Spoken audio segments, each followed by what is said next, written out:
Hello, I'm Rachel, and if you're listening, you probably already knew that. Unless you're starting at the end and working your way to episode 1. I can't say that I understand your rebellion, but I respect it. This is a fortnightly podcast where I talk about the books that people on social media have suggested to me.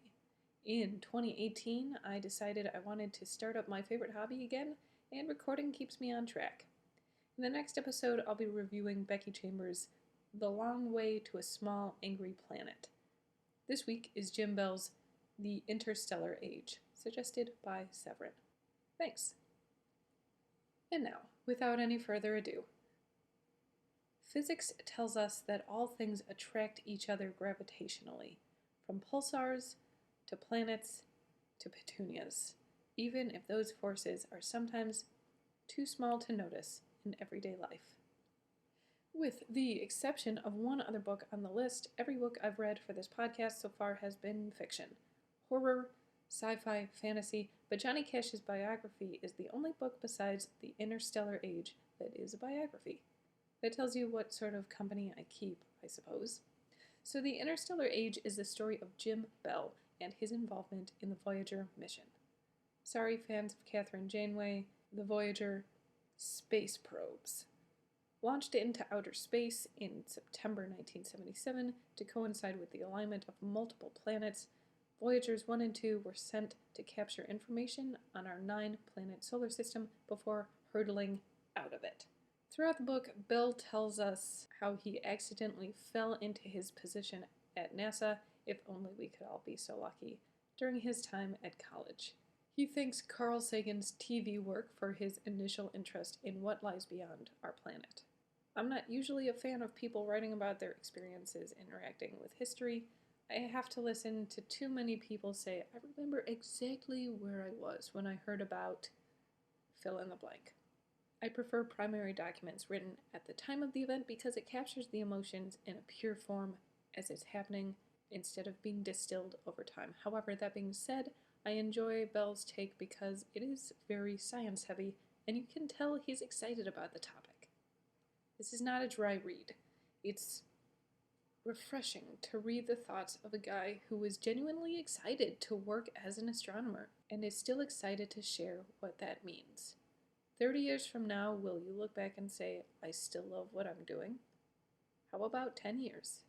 Show me a permanent state of self and it'll be someone trapped in ice. But this guy went from working to NASA to teaching astronomy, and those ships are still going strong.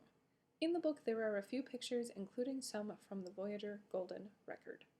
Pretty self-explanatory, it's a record with sounds and images that the Voyager team deemed worthy of portraying the Earth.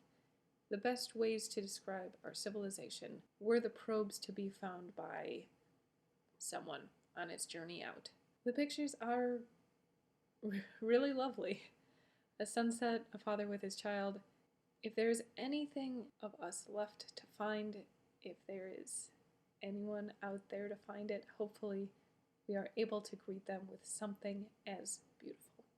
Bell seems unconvinced, though, quoting Carl Sagan, the launching of this bottle into the cosmic ocean says something very hopeful about life on this planet. Overall, I would rate this book at an 8 out of 10 Rachels. It reminded me of how much I wanted to touch the stars when I was younger, of how sure I was that there was something beyond our small planet and our small solar system, of how much I wanted to join Starfleet, and how disappointed I was to find that advanced math is necessary for all of those. I guess I will remain content seeing pictures of Pluto or Mercury crossing the sun, but if there's any opening on the mission to Mars, I don't have any other plans for that day. Thanks for joining me this week. I hope we hear back from our interstellar neighbors before another 40 years have passed. Thanks, and Happy New Year. If you type in Voyager mission, NASA, notorious for making information available to the public, has a .gov/mission/status. It has missions elapsed time available, velocity of 38,000 miles an hour, cosmic ray data, whatever that means. even which of its instruments are currently working. At the time I'm recording this, Voyager 1 has flown 13,774,772,640 miles. It is currently the farthest human-made object from Earth, and they have both reached interstellar space, which means that they have escaped the solar system. It's past Pluto. In the record lies a greeting, which I'll play now. Hello from the children of planet Earth. And a message from Jimmy Carter, president at the time of its launch. This is a present from a small, distant world, a token of our sounds, our science, our images, our music, our thoughts, and our feelings. We are attempting to survive our time so we may live into yours.